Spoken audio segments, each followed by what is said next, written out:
Zee Barfoot, thank you so much for your time yet again on the Cook's Table podcast. You have the distinct honor or misfortune of being my first ever recorded guest. So for those Mm, listeners, you were the first person I recorded with. You weren't the first episode, but you were the first person that I actually hit record with, which is crazy to think. So people can go back and look at one of the first 5 episodes. I want to say is where you originally were at, but a lot has happened since then. That was about 6 7 months ago now, I think. And it does yeah, not feel that long ago. It does not. I know. Especially, I mean, I guess tax season probably for you makes everything blur together. I'm also in the heat of a startup myself, and it does feel like time has completely flown by without even realizing it. So it's good to be back. I have looked forward to this because I feel like I've looked forward to this since we met the first time, since we did the first episode, because I feel like there was so much to cover that we just didn't have time for that time. And we'll get to what we can today. We were just catching up on content and what we've each been up to a little bit, so we can get back to that. But first of all, just welcome to the show.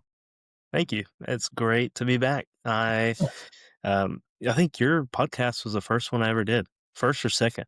It Wow. was very unusual for me, and then you've inspired us to create our own long form content, and that's purely because we need more people to work for us, and Yes. so we just want people to see the culture that we have, and hopefully enjoy our personalities. Totally. That way we Totally. can get some more employees. But anyway, work culture is the hardest thing to hire for. It seems Mm, like you can teach anybody to do accounting, in my opinion, but the culture is the hard fit.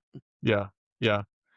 Well, I have seen your stuff, and I have also been, yeah, just I guess the inspiration goes back and forth, mutual inspiration on some level. I see other people out there doing it, and it makes me excited about what I'm doing as well. I feel like that is the way of the future, and yeah, I do think your personalities come through too. I remember laughing out loud to at least one of the shorts that I've seen on my feed, and they don't seem to pop up as much anymore for whatever reason on my algorithm. But I saw We're some not of up the as ones. much. We have not batched in since Okay. February. We did like seven Oh, in a row in okay. 1 week in February, and it's like, all right, time to take a break.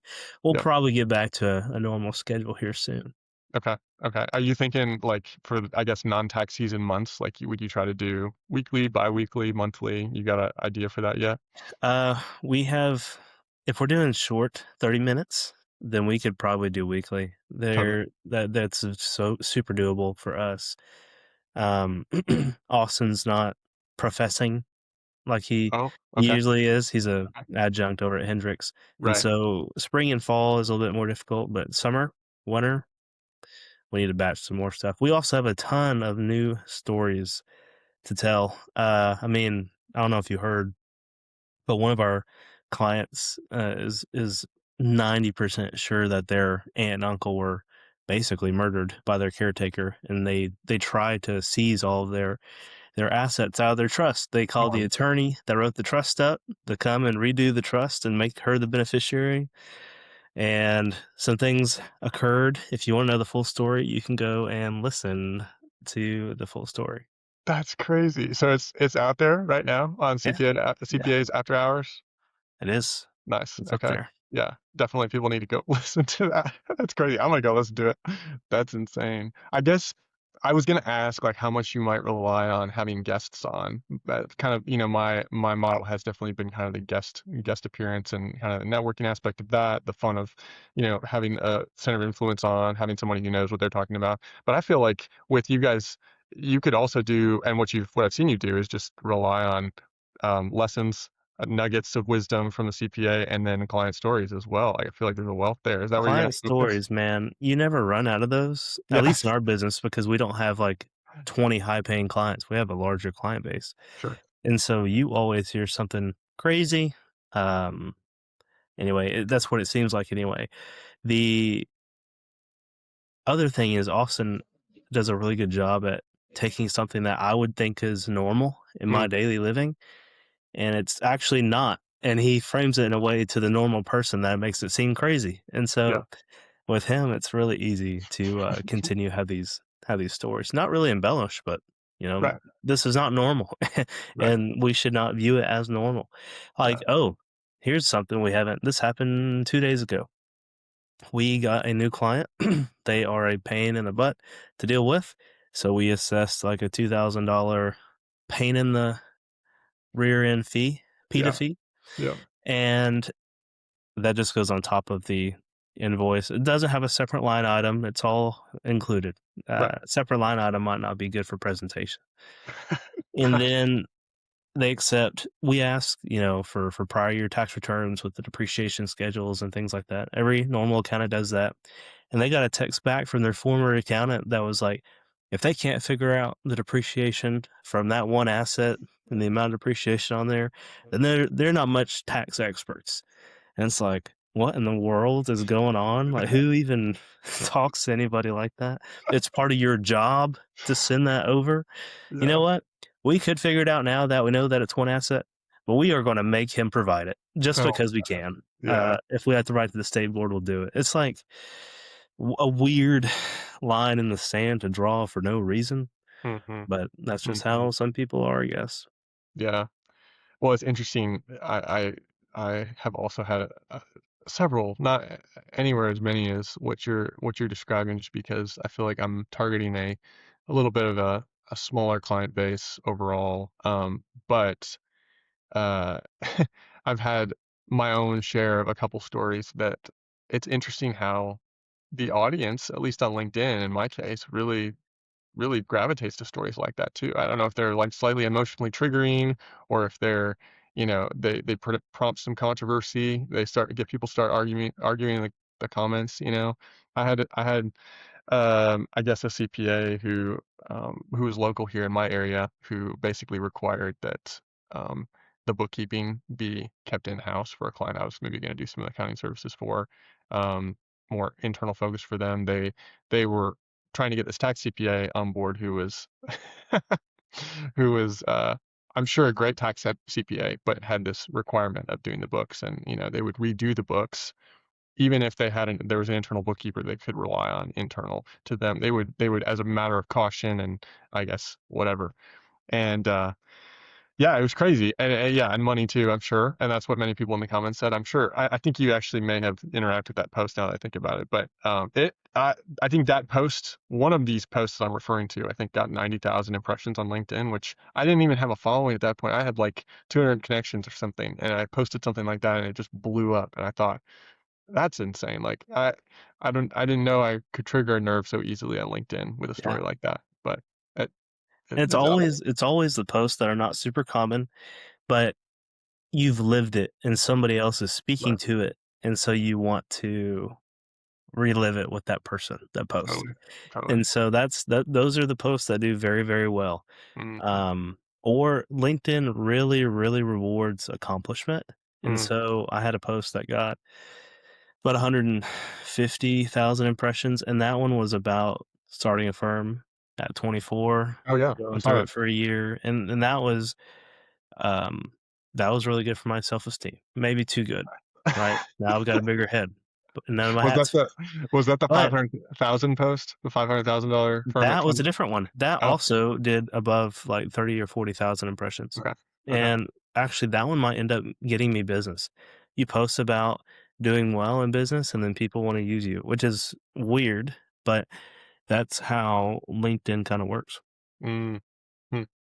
Wow. So I guess yeah, question on that. Since we're still talking content, we can camp out here for a minute. But um, how much business have you gotten off of LinkedIn with 4,000 plus followers now? Not a Last time ton, I checked. not a ton. What Okay.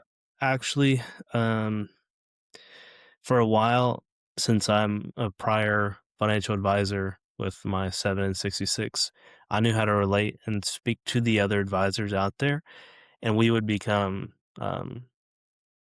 they would be our centers of influence for one, like, so the advisor would use us, but then they would refer us the work from their clients as well, and Mhm. so instead of me trying to go and win individual clients, I'd just go win a lead source for them, Right. and then so that happened. I think there's like 4 or 5 advisors out there that use us from LinkedIn. Mm. One of them has sent us over 10 clients this last year. Wow. Okay. So, yeah, they sent us quite a bit. Now, none of them are overly complex or Right. what you would call ideal. Like they're going to require a business return or bookkeeping or anything like that. But we've also been seen by people that I think have reached out via our intake organizer and not through LinkedIn. And then Got you it. can't really quantify that. I'd say around 15% of our revenue, maybe 10%, Okay. Well, it has been probably through LinkedIn. that's wild. I mean, it's we'll get into how you're kind of shifting your ideal client or developing some new niches here in a little bit. But let's just start with um, how was tax season 2026? We That whole thing has happened since we last talked. Give us the update on if you're comfortable sharing some stats. Like I'd love to hear number of tax returns, what your current staff count is. I don't know, revenue, any of that. If you're comfortable with any of that. If Yeah. not, just generalities work great too. Yeah. So I definitely worked way more, it felt like, than the prior year. Okay. So I started in June of 24, May of 24, roughly. Mhm. And then, yeah, I think the biggest takeaway is being a solo tax accountant where you're doing everything is really hard because you have a client connection, right? So you're having to service the email correspondence side of things, and then you're also having to do the admin and billing and quoting the work and actually doing the work and then delivering it Mhm. safely, where it doesn't, get lost into the ethosphere and lose somebody's identity, right? And Right. then there is also the idea of you get to do more specialized work once you have a staff under you, which is cool. And managing yourself is a lot different than managing people. I have great people. They're really great to work with and manage. But sometimes you underestimate how much they can do, which Mhm. usually it's under. And that's no effect to them. It's just if they're trying to do it to your standards and they haven't done it as much, they're going to take longer. I mean, that only makes sense. So that was interesting. But yeah, I think I worked close to 70 or 80 hours the last 2 to 3 weeks, which is Okay. not where I'd like to be. But I did get to spend time with my family like I normally would from like 5 PM to 9 PM. Like I went home and spent time with my daughter and my wife. But then I worked from like 9 to 3 in the morning. So it's like I got 2 shifts a day. And that wasn't every day, that was every other or every couple of days. I took on some projects that I shouldn't have Mm. during that time, during busy season for like IRS representation. Uh, I need to make a LinkedIn post about that. Just people don't make any sense. Hmm. And then, yeah, we filed, I would say, close to 200 and something returns. Like it, filing returns as a metric is weird because some of these returns take 30 minutes and some of them take 20 hours. Totally. And so we don't really like that metric. I will say year over year growth on revenue is 300% for tax season on a Okay. cash basis, not Mhm. really on an accrual basis. The accrual basis revenue is actually up 300% as well. But it's we're probably about a half done with everything we've been contracted to do for the year. Okay. Maybe a little bit more, maybe closer to 3/5, Yeah. 60% Mhm. seems right. And to have so much more time to complete it is really nice. Like, people say, "Now that you get to take a break," I'm like, "What do you mean? I'm still working 40 plus hours, like, I'm not taking days off yet." Yeah. Um, but I am excited because we do have a lot of capacity for people who like to extend, Mhm. or want to extend. We probably have some people who filed in the spring that need to extend, and a lot of people just think, "Oh, that's higher audit risk and audit rate and that sort of thing," but it's not true. It actually gives you more time to plan properly, Yeah. right? So, do I wanna utilize all this depreciation in the spring? Like, one of our not star clients, they're on our elite package, the highest one you can pay for us to do. One of our elite clients, they decided to file in March and April, and I'm Mhm. like, "Well, last year we filed in September because last year you said was gonna be the worst year ever in quarter 1, then we got to quarter 3, and it was the best year you've had, so that Mm. doesn't make any sense." Mhm. And so they've done the same thing in quarter one. They're like, "Oh, we're not gonna make any money this year." I'm like, "Okay, fine. Let's file it, and then if you wanna pay me to amend it, we can amend it, later." Yep. But it's just it's just crazy. A lot of high net worth individuals, which is interesting. I filed more returns with net investment income tax than I worked on at other Mm. firms, Wow. and our rates are lower, not by a ton, just by a little bit, but we have a lot, different client base, which is strange. So, Sounds not like it's any sounds like it's time to get an RIA started there, Z. If you got a lot of high net worth individuals, you know. you do not need to look into any of my plans. I might have some financial advisors really mad at me if I ever did that. Yeah, I got you. That makes sense. That makes sense. They might just have to be mad at me, I don't know. It's it's not off the table. Well, I talked to a guy today, and he was like, "Yeah, I'm looking for some consulting. I need to know how to structure this thing. I need some tax help, and I wanna do an RIA with a sister company that does insurance, with a sister company that does tax prep and advisory." Well, then why are you talking to me? right. If that's what you're gonna be doing, shouldn't you know all this stuff? Like, he's like, "Yeah, we're gonna have an S corp at the top to manage it all, and then we're gonna add partners to it." And I'm like, "So you're saying you're gonna be commission based and then have an S corp structure?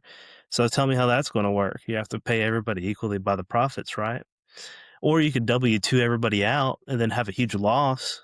And then what sense does, like, the structure make? I don't know. It's pretty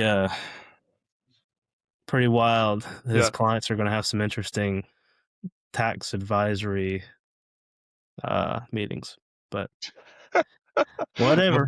for the purposes of this podcast, we'll just assume you're sticking in your lane, and that's good. But I didn't mean to interrupt. I was making more of a snide comment there. But go on with your with your summary if you had other things to add there.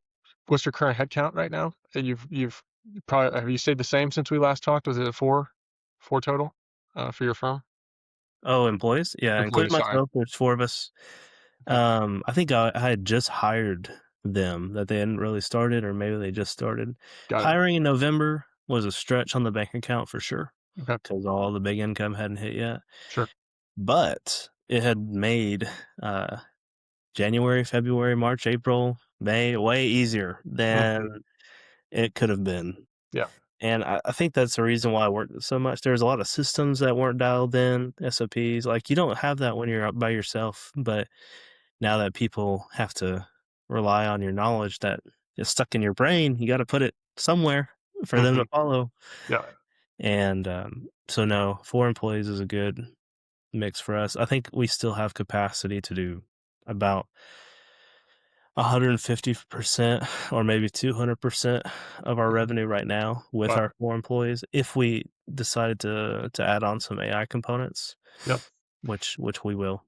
And 4 is including you, or is that That includes me. okay, gotcha, gotcha. What else, I guess in terms of the growth, that you've experienced, I mean, I just know that from the moment that I've started talking to you about, your business, your vision, client experience and building something really cool has been something that you've spoken about. Even if people go back and listen to the other podcasts, like that's what your heart for that just came through loud and clear. And I think um, with that in mind, it can be hard to preserve that. I'm sure with a busy season like you just came through. What have been some wins on that front, some challenges of maintaining that client experience, um, while also managing the explosion of growth. Um, Client experience has been better this year than it was last year by myself. Okay. Easily better. I mean, emails are getting responded to, text messages are actually getting answered. I mean, I had some text messages I missed for like 10 days last year, Mm, and, like, yeah, it's pretty typical of an accountant, but not for our firm because 'cause we're different, right. and the text messages have been answered. We are actually right now implementing a software called Missive, and that allows us to share our inboxes with everybody so that, there's a 48-hour timer that goes off if you haven't responded yet, Yeah. and that's kind of our goal, and it'll just help hold people accountable. Emails won't get lost. Things will be like if you send an email and you're going to wait for a response, you can put that in a folder of waiting for a reply. And if you don't get one, you can set a timer to alert you to respond again. Now we're not going to care more than the client does. There is a standard there of like if the client doesn't care, then we cannot care more than the client Right. because we cannot do what we're asking them to do for them. There's a component there of they have to pay in order to pay attention. At least that's what I believe. Mhm.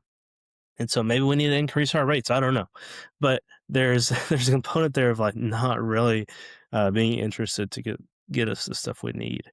That happens very rarely. There's maybe 3 clients of ours, like 1%, very very low, Yep.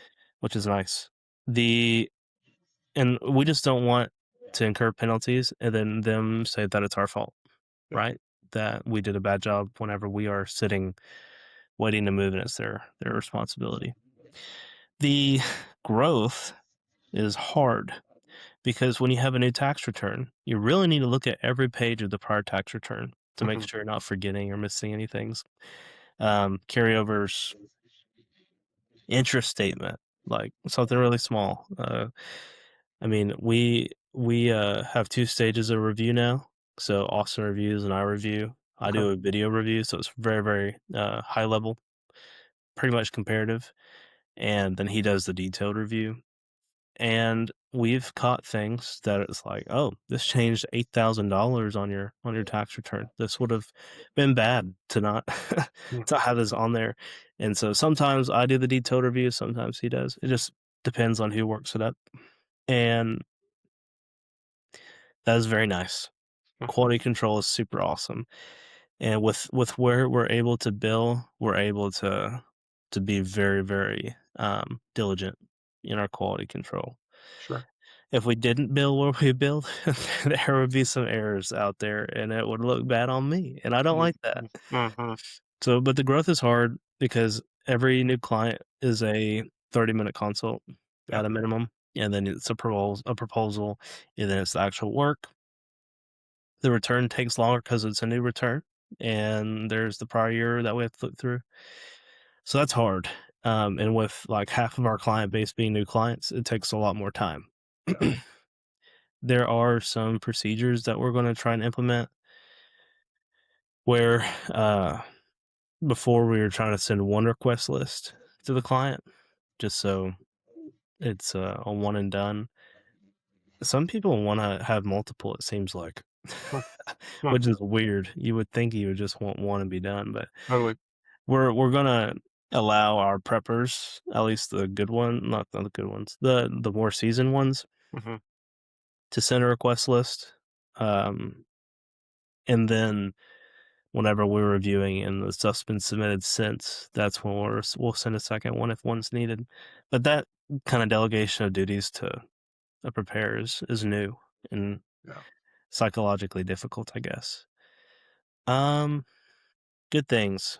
Well, we have capacity to grow, and like we already have cash in the bank to pay salaries for the rest of the year, so we don't have to earn another dollar, which is great.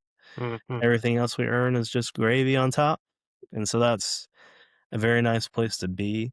Sure. Now, theoretically, should I be utilizing this money to get more clients in the door by the end of the year? Yeah, but I've lived the aggressive um, um, leveraging lifestyle a little too much over the last couple of years, and so I'm ready to get me a nicer car and kinda just chillax for a Yep. little bit, Yep. as a reward on that. Oh, also, since we last spoke, Austin has purchased, 49% of our business, and so now he is a 50/50 partner, which is Wow. really, really cool. That's huge. We need to get him on the call next time. That's crazy. His opinion? Yes, he doesn't know what he's doing. He's full of it. Yeah, that'd be great. So when's the name gonna change, Z? I mean, is it gonna change to Barfoot and Malone anytime soon, or, Yeah, like he likes the BM. He's like, "Bowel movement will be so funny." We're working on some names. Okay.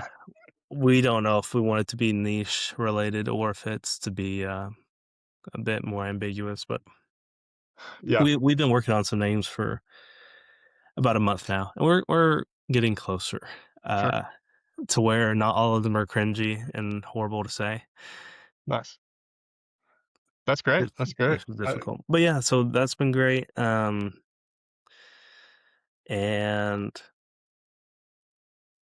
overall super excited and happy to be where we're at. Mhm. I couldn't really ask for much better than where I'm at. I haven't seen better, so that's Yeah, one thing, but for yeah, 2, uh, I'm just glad my bills are paid, and totally. that's a very thankful place to be.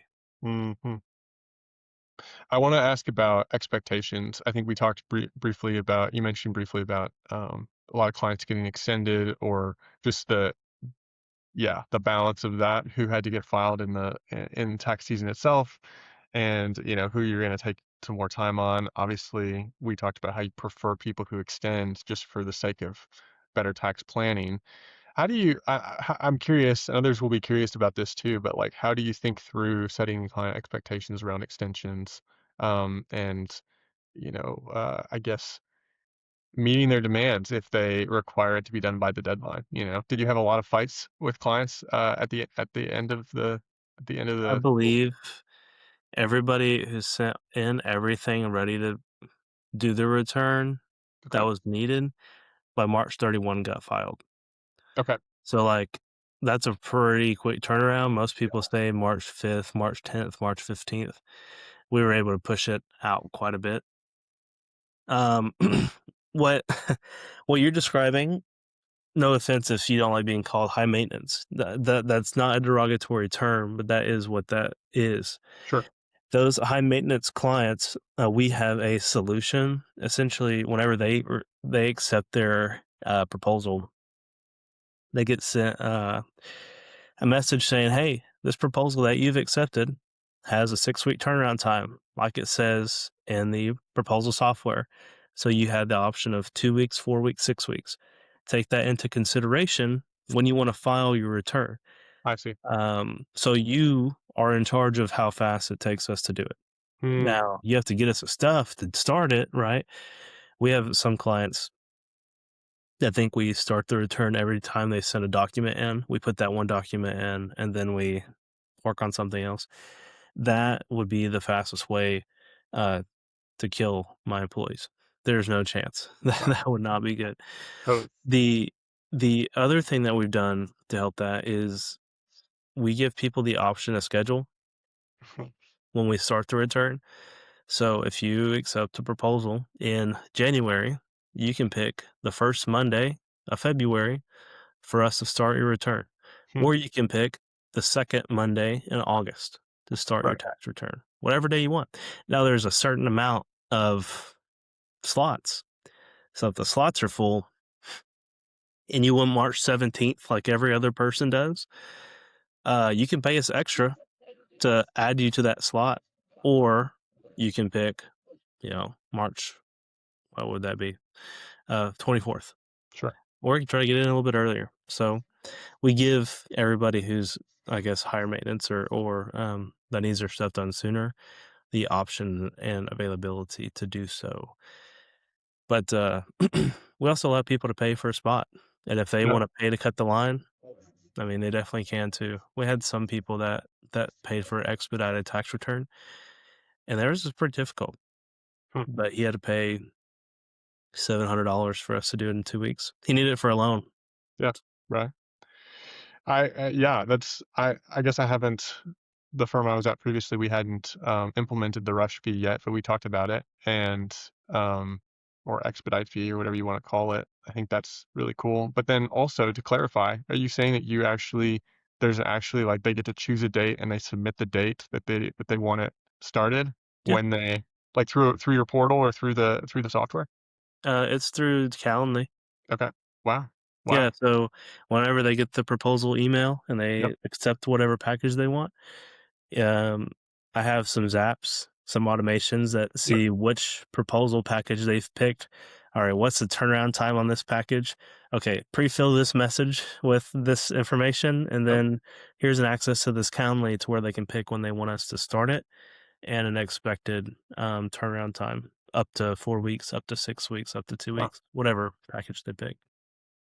And I guess that's pre-populated, obviously, with everyone else who's become a client before them. So, Anonymized. They can't see who the other people are right, right, that are scheduled the same week, but they can see like, oh, there's slots available. Let me right. snag this slot. There's only so many left here or whatever kind of thing. Yeah. Okay. Okay. Yeah, that's great. I feel like I've seen on LinkedIn this idea of a return pizza tracker, tax return pizza tracker. Have you seen that guy? Do you Um, use something like that? I might have posted that. Oh, okay. I posted about that over a year ago. Well, Um, there's a guy who has it in his LinkedIn, like his tagline, I want to say now, or it might be a girl. I don't know.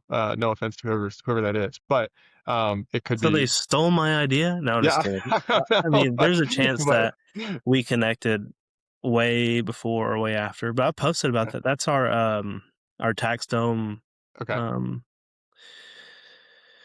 client status. So the client has an app, TaxDome app, and if they want to see what status their job is in, they can go in. They can see, okay, it's been prepared, waiting on review, and there's a message that says kind of what that means. Yep. And oh, my return's been reviewed, and now it's in delivery, which means Z is recording a video for me of the video walkthrough. Okay, I mean we do update the clients like that, and if they want messages, like Hmm. on our intake form, we ask them if they want updates. So if they say yes, we'll actually send them written communications and written updates. Okay. Okay. Yeah, I think that's a huge thing that clients want as well. From what I've again my limited experience, but prior experience with tax firm. Exciting. What else in terms of process improvements are you most excited about, like from this past year? Missive will be huge. The Okay. email thing, that'll Yeah. be great. I'm sure Hmm. there's other softwares that do it, but Jason Stats talked about Missive, and that's the one that I clicked on and it looked cool. Yep. Um, that'll be awesome. We are working on some Claude Cowork stuff, and so essentially part of the process will be once a staff does a work paper, if it's not a standardized one, like they just worked it up via Excel, they can throw it into this skill and it'll format it and do its best to see what the what the preparer was trying to do with the work paper with the summary and kind of just firm templatize it to Okay. where it's actually reviewable. Wow. Wow. Yeah, the What goal is was to step away from work papers. It seems like if there was a way to anonymize all the documents, mhm, um, in mass really fast, mhm. like taking all the socials, all the names, you could pretty much throw those documents into Claude and it would build out a tax return for you. Yeah. Yeah. It's pretty nuts. And that could be the work paper, you know, but there's also some rules in the IT regulation stuff that say you can't really do that. Yeah. So I'm not saying that we are or going to do that, but Right. that is some of the craziness going on.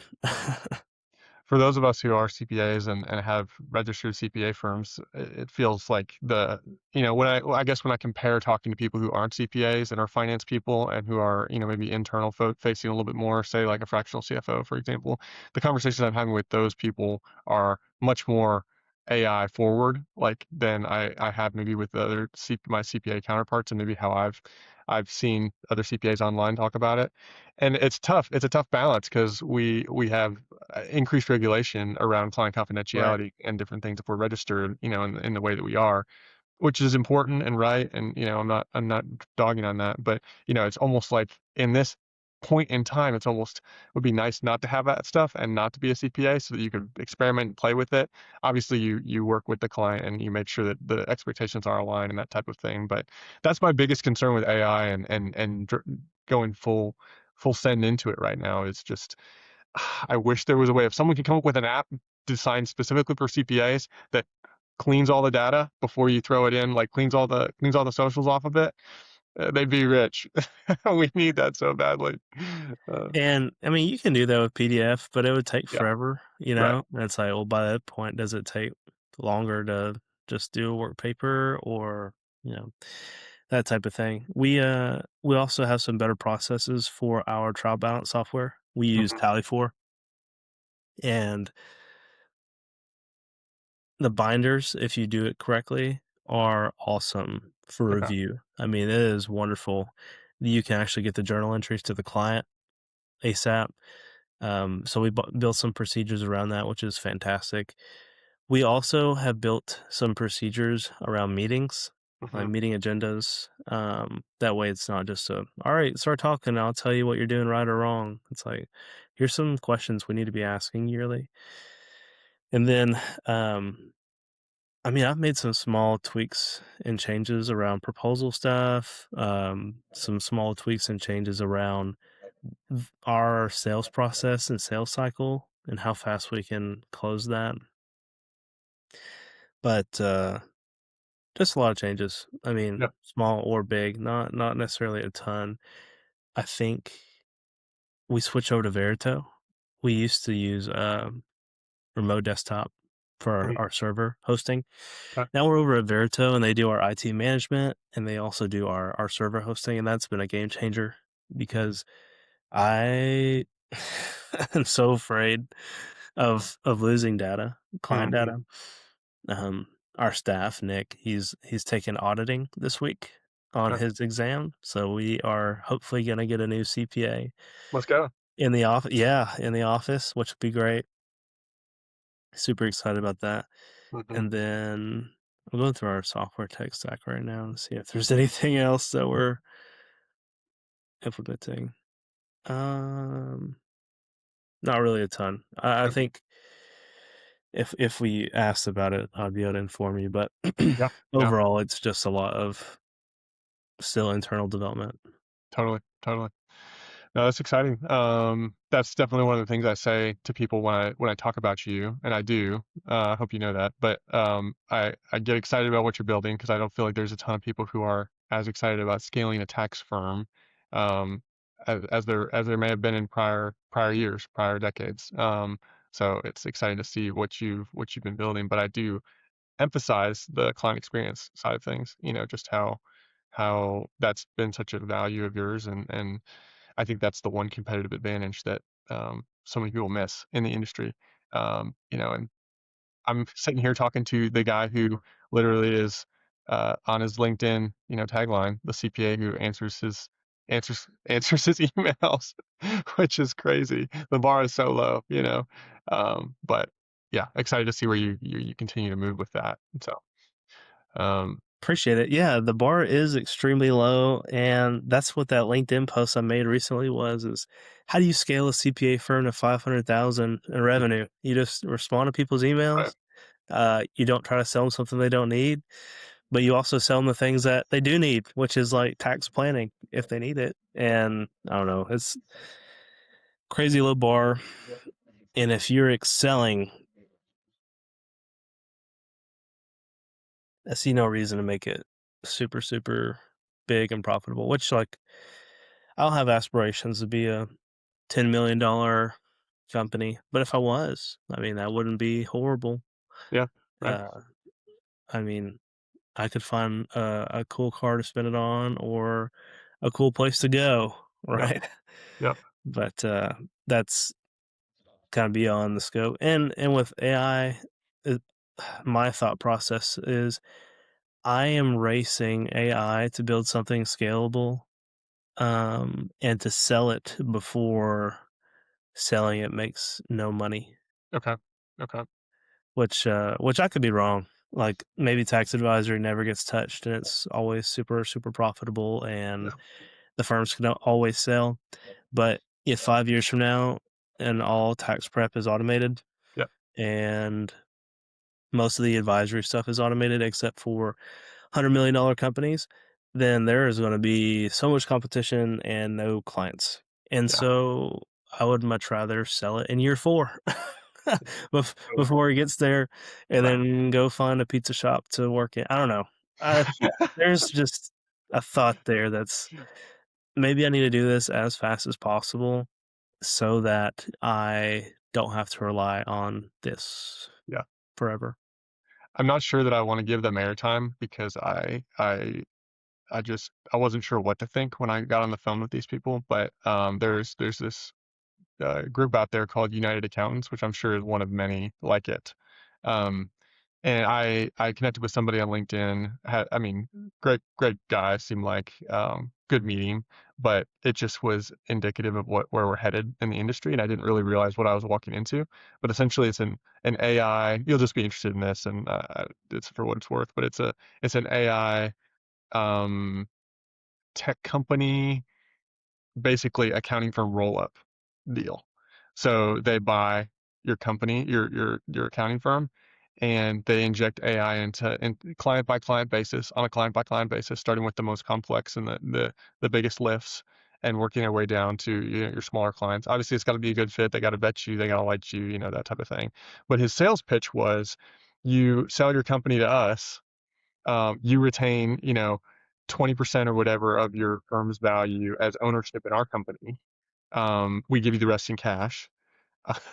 But now that 20% or whatever is worth, it's got a 8 or 10 multiple on it instead of a 1.5 multiple, because we're a tech company, right?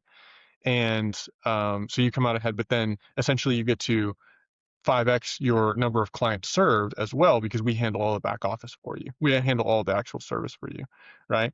And so I asked him point blank at the end of the call. I was like, "So does this mean you're trying to be like the Morgan Stanley or Raymond James of the financial or the tax industry, where you've got your front men, you've got your salespeople on the front lines who happen to have CPA after their name, and they're doing the client relationship stuff, but all the back office is handled by these bigger companies." And he was like, "Yeah, that's exactly right. We're going to be I think he said 300 million in 3 years or less or whatever in terms of revenue," which he's done it. Apparently, he had done it before. Like he had done it at the previous firm he was at as well. So I don't know, again, how much of that. I didn't know the guy, and I kind of walked in without realizing what it actually was. Um, Again, great conversation, great Hmm. guy, but that I was shocked. I mean, I was like, that's what I'm fighting against right now. That's what I'm building, not fighting against, but competing with in the market right now. What we both are competing with in a way. So Yeah, and there's a certain demographic of client that would be better served by them than us. sure, But there's a case to be made that the AI is not going to think of the things that we think about. right, Um, actually, I got so much imposter syndrome the other day. You're gonna laugh at this. I was thinking, I don't really know anything. Like, why do people even pay me? yeah, And then I saw this ad for this thing called a personal home office. I'm like, what is a What's a pho? Like PHO. And so what the fuck is this? Is kind of what I was thinking. So I click it, I look, and he's like, yeah, we use 50C8, and then you distribute all of your income, and it's 60% deductible, and then you manage that. I'm like, this is purely self dealing. How is this even a sellable strategy? You say you've been doing this for 15 years. In your FAQs, you say you don't have to be religious, but then it says it in the 508 that what? yeah. And I'm like, "Okay, well, at least I'm not selling a bag of crap to my clients, even if I know nothing. I'm better than, like, Yes, giving them a cell in jail, to yes, go yeah. stay at, you know?" Yikes. But Yikes. that was pretty crazy. If you wanna know him, all you have to do is search up personal home office, and then you can go find him. For all those listening, go check them out. No, Yeah, we leave him a we note highly with advise our against jail that. time. That is wild. Yeah. No, it is comforting to see those use cases, or the other things out there, and even other people's kind of joke posts about AI and what it's capable of right now, and know that there's still. I saw another video. I talked to a fractional CTO last week, I guess, really great guy here in Chicago, and was just talking to him about potentially building some products in my own firm, and trying to figure out this Claude Cowork thing, and what the heck do you do with it. And he considers himself an AI realist, and he showed me this video, which was, I'll have to send it to you later. It was just funny. It was a YouTube video of basically, um, somebody trying to build a chain reaction, out of like household items, and like starting the ball down the stairs, and then it create it.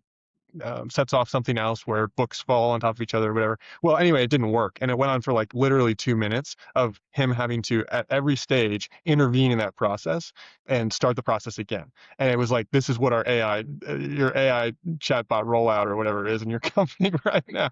And I thought, this is comforting in a way. It's really cringy, but it's also comforting. So yeah, no, that's good. I forget how we got off on that rabbit trail, but I guess I started telling you about United Accountants.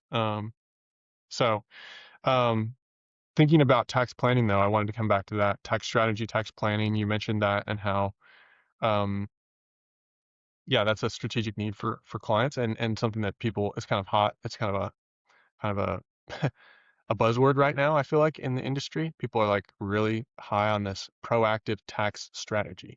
How do you describe that to your clients? How do you set expectations well with that so that people aren't thinking that you're going, like, just automatically assuming that you're going to, um, like, have them pay zero in taxes, like the TikTok people say, you know what I'm saying? Um, most of the clients that we have are smart enough to know paying 0 is, like, stupid. Sure. Right. Um, unless you got a PHO, then you're set.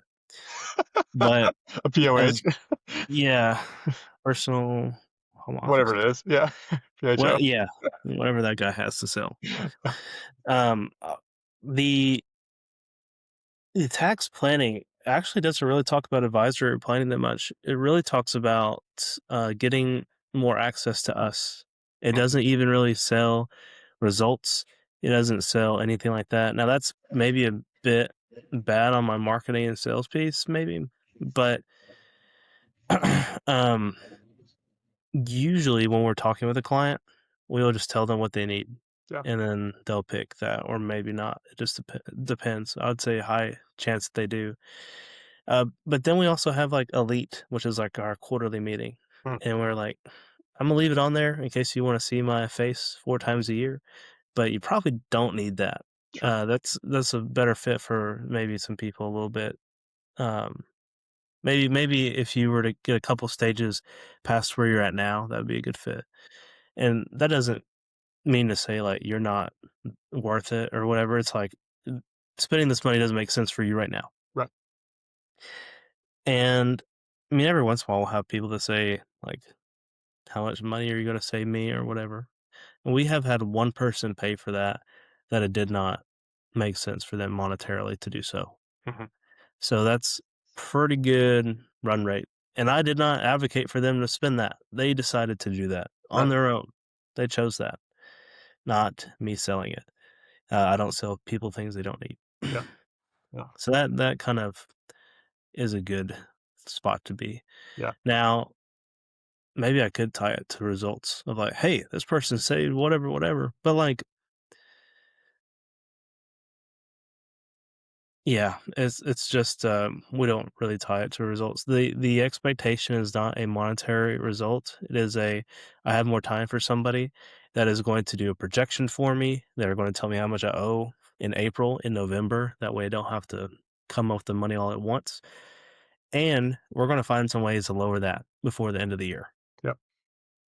So that is kind of what that is for. Not really a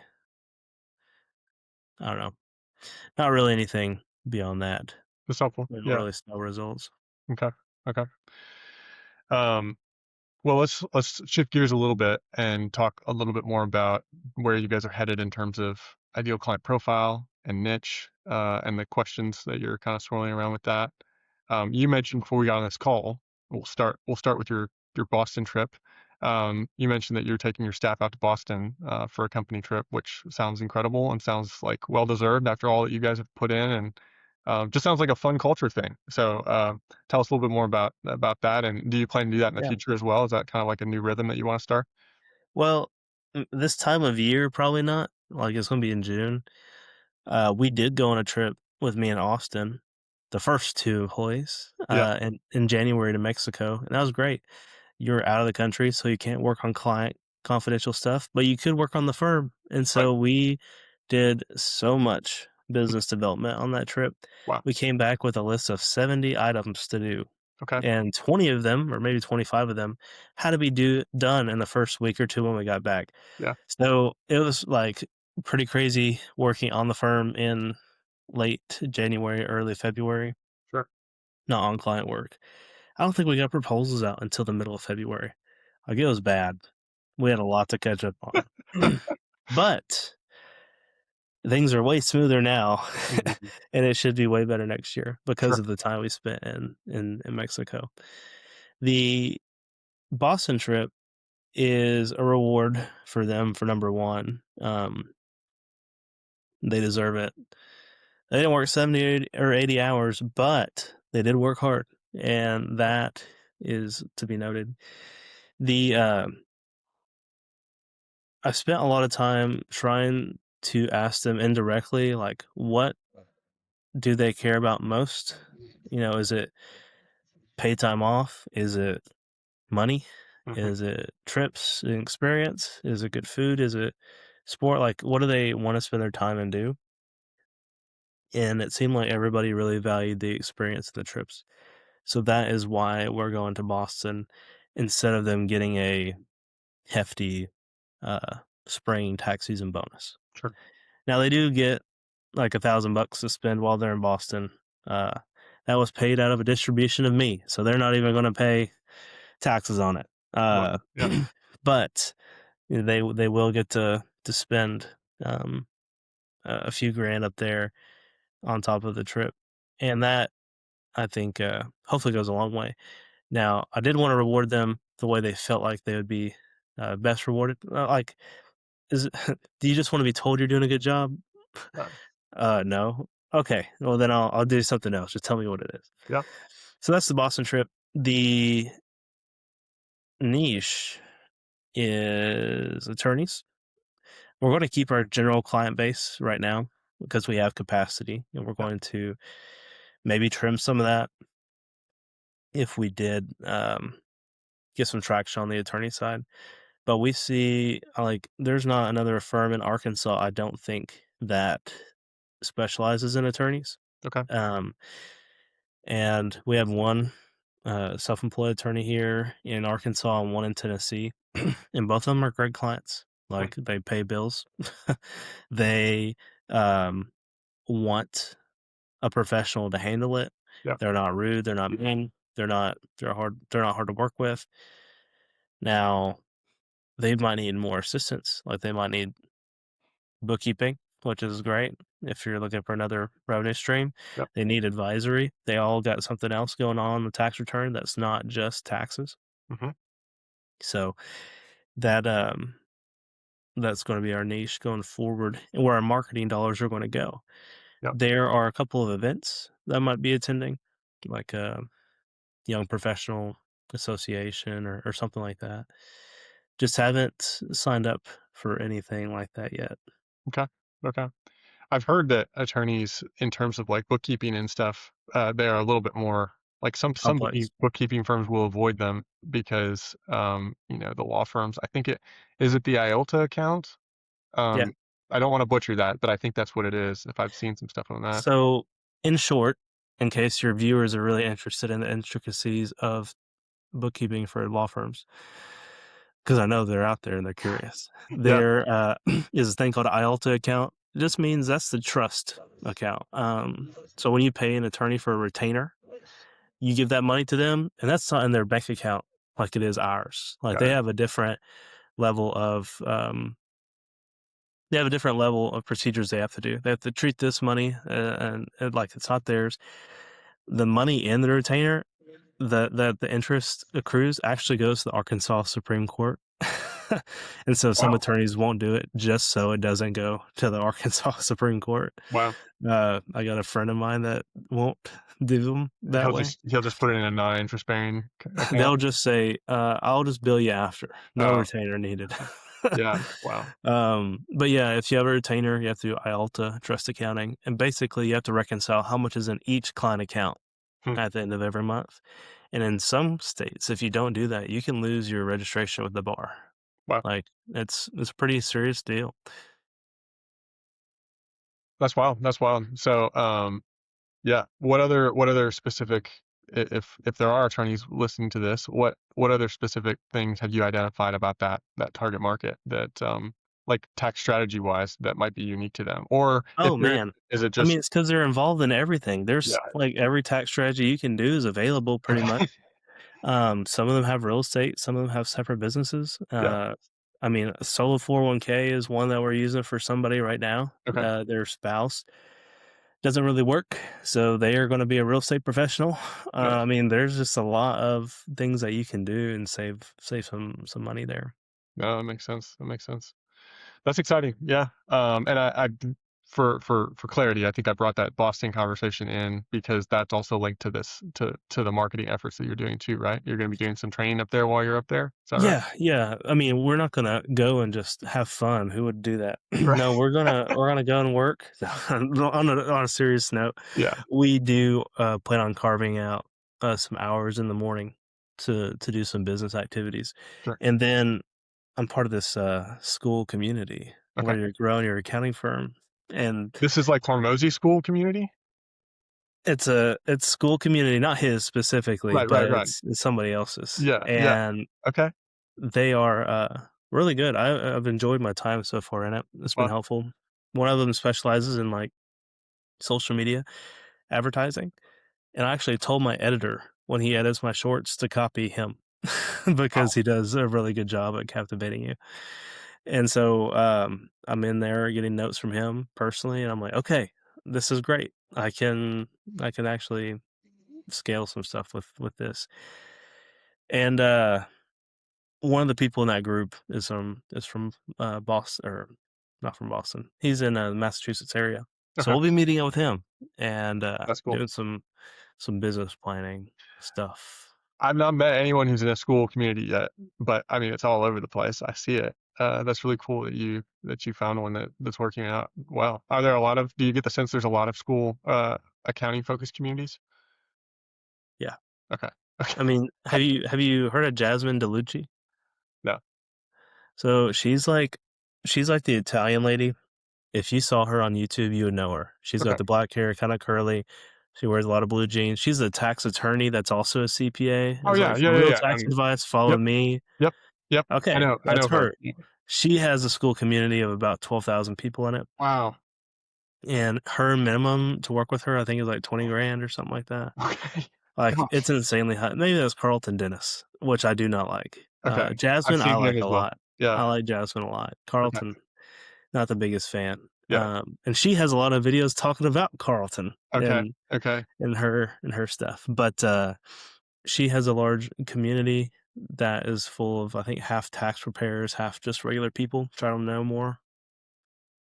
But apparently, Austin met her in a group like a long time ago, Wow. whenever she was first starting and he was first starting. Like they were in a cohort together. Unreal. So Unreal. cool stuff. Yeah, no, that is really neat. I have to pop on there and see for myself, see what's out there in terms of mastermind or communities or that type of thing for sure. Um, Yeah. I the whole Boston conversation brings up another question that I had on the list and wanted to ask you about. And really, just broadly speaking, I guess we talked briefly about it at the beginning, but culture being a top priority for you, hiring for culture being a really big challenge. Tell us a little bit more about what your plans are for. I mean, no details needed if not appropriate, but plans for hiring this year, and where you're feeling the pain with the pipeline. Is Are you feeling that pain? With finding the quality people that you need to continue to grow? I do not think we will have a hard time Yeah. because we can have a competitive offer with big accounting firms Mhm. monetarily, but easily win on lifestyle. So Sure. I think it will be how we convince these undergrads to work for us that's Mhm. smaller when they think all the knowledge is at Big Four. Yeah. And what's great is Austin is a professor over Right. at Hendrix, Right. or adjunct. And so he can just tell them, like, so you know all your other professors that tell you to go to Big Four, you see how they teach and you see how I teach. Right. Who would you rather go work with? Mm, And it's a very easy decision. He was actually voted like the favorite professor they've had. So that's amazing. Wow. This is pretty cool. You might like this. Yeah. So he does not have a master's. He has a CPA like me. I don't have a master's. And they offered him to teach the master's course of business taxation because he actually teaches the curriculum over there. No kidding. Like some people just skip chapters because they're hard, like variance and cost accounting. They're like, Yeah. they can't get that. Let's skip it. It's Wow. like, what? Yeah. And I was shocked when I heard all that. I'm like, at UCA, they teach you that. They don't Yeah. skip chapters over there. And that's a public school. Like, what? Right. That's wild. That's wild. But no, pipeline, I think will be fine. I think it will be very difficult to get a big shot. And what I mean by that is Austin is the true bottleneck, Sure. not me. Right. So he's the one prepping a lot of hard stuff, reviewing really difficult stuff. Finding a replacement for that will be much harder. Yeah. Tax manager essentially is that role, right? Or You could call it that. conventionally speaking. Yeah. Yeah. Are you familiar with Brendan Morahan on LinkedIn?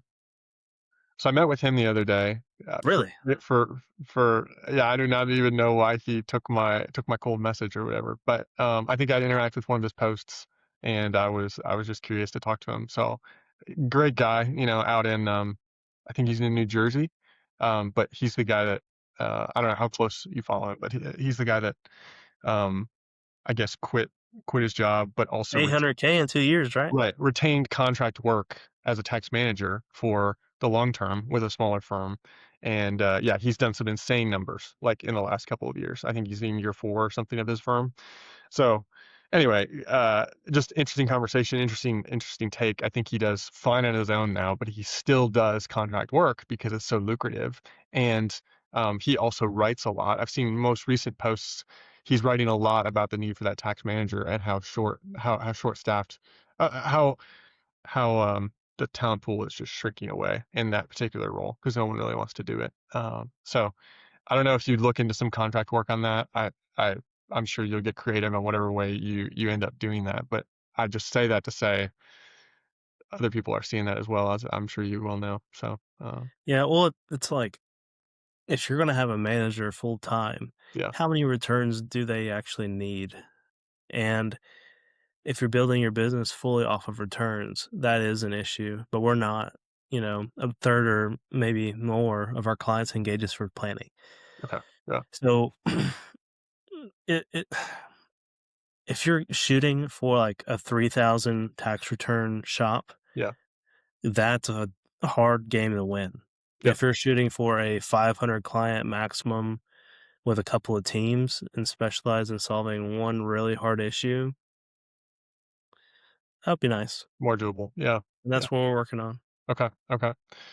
No, that's great. How soon do you think Austin's gonna be, or you guys are gonna be ready together now, as you both own it now, to like find that position, move him up into some type of higher level role? Like, is that a couple years away? Is that like in the next year? Like, Talking about Austin?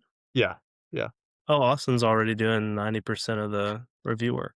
Right, and I'm sorry. I guess to clarify my question, I knew that, but in terms of higher level, as in like business development or growth or podcast or those types of Mm, things that aren't as much in the weeds, and you replace him in terms of what he does day to day right now. Does that make sense? I don't think he wants to do that. Okay. I will get his thoughts and questions on things, Yeah. and he's kinda like a sounding board, but he does not wanna be in charge of business development or on branding or marketing or sales or like, he can do it, it just drains him, Got it. and he does not enjoy that work, which I do not enjoy reading for 2 hours on how to solve something. Yep. Like, that's not my it's Right. not my thing, but that is his, Right. and so that's why it kind of works a bit well It makes me compared think to of others. like the visionary integrator. It's not quite the same probably as that, but it's like the yin to your yang in a sense. You need both. You need the client facing person, but also not just client facing. He's client facing, I'm sure. You need the person who's out there just like building systems or being on podcasts like you are today, or that type of thing. But then you also need a technical master, like someone who like is literally like a Jedi in the you know the IRS website and guidance, you know, and He would that's what it love sounds to like be he really called a likes. tax Jedi, Say what? actually. He would love to be called the tax Jedi. Let's make it Or happen. I'm gonna call him tax Jedi Knight Austin. Nice. There you go. That's great. Oh man. Yeah. So other than a new car, some fun in Boston, some R&R that's desperately needed for you. What else are you most excited about the future as we wrap up today? Maybe looking ahead to the next year in particular. Next year, man, that's so far away. Well, I say the Um, next year as in it starts tomorrow, the next year, like yeah. yeah, man. I'm ready to start funding my retirement account again. Okay. I know that's a crazy thing to say, So but classy. I've been investing in a different kind of stock Yes. the last 2 years. And so like before I went out on my own, me and my wife, we did like the 578 or whatever number it is to max the accounts Yep. every the Roth IRAs, and I will be excited to max out a solo. Sorry, I can't max out a simple. Mhm. I know that's a really weird and stupid goal, but um, I just felt like I've been cheating by not putting money into investment accounts the last Sure. couple of years. And I know the rate of return is so much higher investing in myself and in my business, Mhm. but it just seems like that's something I should have been doing, Yeah. and I haven't. Yeah. So I'm ready to kind of get to do that again. Also, as far as goals, I think I just want to work on our business valuation. So removing more processes from myself to other people. Mhm. Same thing with Austin, and giving us more time to do the hard stuff Yeah. after we delegate. Fun stuff. I'm still having a hard time with with the fun stuff. Uh, I might do the new car. We'll see. Yeah. I'm currently driving a 2010 Honda Civic, so we'll see if it even Represent. makes it Yeah. till the next year. Okay. Um, but it doesn't even have 200,000 miles. It'll be fine. Yeah. The Boston will be great. I have a son coming in late August, early September, Congratulations. and Wow. so that'll take up probably everything through Christmas, Mhm. all the free time anyway. Right. And I'm really interested to see how a newborn in the spring of tax season looks. It was different when it was just one child, Mhm. but now for two, I bet it'll be a bit more difficult. We'll see. Yeah. Yeah. Wow. Well, that's exciting. That's a huge change this year as well. That's cool.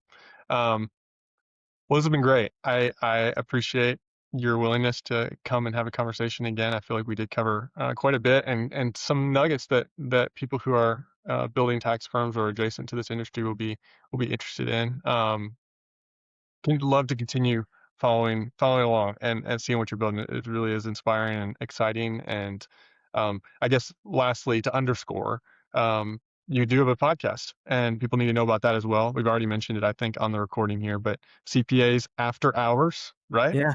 On YouTube, and then is it on other podcasting platforms now too, or It's on YouTube. It's on, I believe, on Spotify, okay? and I don't know. I don't even know where it's at. That's so horrible. I just show up and record, and then hopefully get some shorts out of it, and then Yep. hopefully people enjoy it enough to listen to the rest. Yeah. I Yeah. know. Well, something funny about that, Austin. It's on YouTube. It's real good on YouTube. It's real good on YouTube, is what Austin Okay. said. Okay. So we batched, like I said, a lot of those things, a lot of Yeah. those episodes. And so we would have an hour recording session for two 29, 28-minute segments. And Austin wore this brown sweater. Okay. And the editor chopped up so many from those two segments. They kept on getting served to his family, and then he has Okay. a family dinner or family lunch every Sunday. And so one Sunday they showed up and they said, "Austin, you sure do love that brown sweater. You wear it to every podcast you ever do." He's like, What do you mean?" Like, and they said, "Well, I've seen it. I've seen you wearing it like 7 days in a row." Oh, that's hilarious. And he's like, "Well, you realize that we just shoot one long episode and cut it out? Like, we don't go and just randomly record a video and post it when we want to. Right. Oh, that makes so much sense. I'm like, these people are so far removed from media. It's crazy. But so don't wear that Under Armour sweatshirt too Right. long. Too many You'll times. have people thinking that's all you wear. Yeah. I have worried about that a little bit. Yeah, because I tend to rotate the same garb quite a bit, but that is funny. That's exciting though, and people need to be continuing to watch that, and that story that you told earlier, they can go watch that, I guess, right now. On your if they're done watching this episode, they can tab over and they can check out the CPA's After Hours. So, Yeah, that was uh, about client stories, and yeah, there's a couple of crazy ones. That's one of the crazy ones, but there's 3 or 4 in there. nice, nice. Well, this has been great for today, and I will look forward to the next time we check in. So until next time, thank you, Z. Likewise, thank you, Andrew.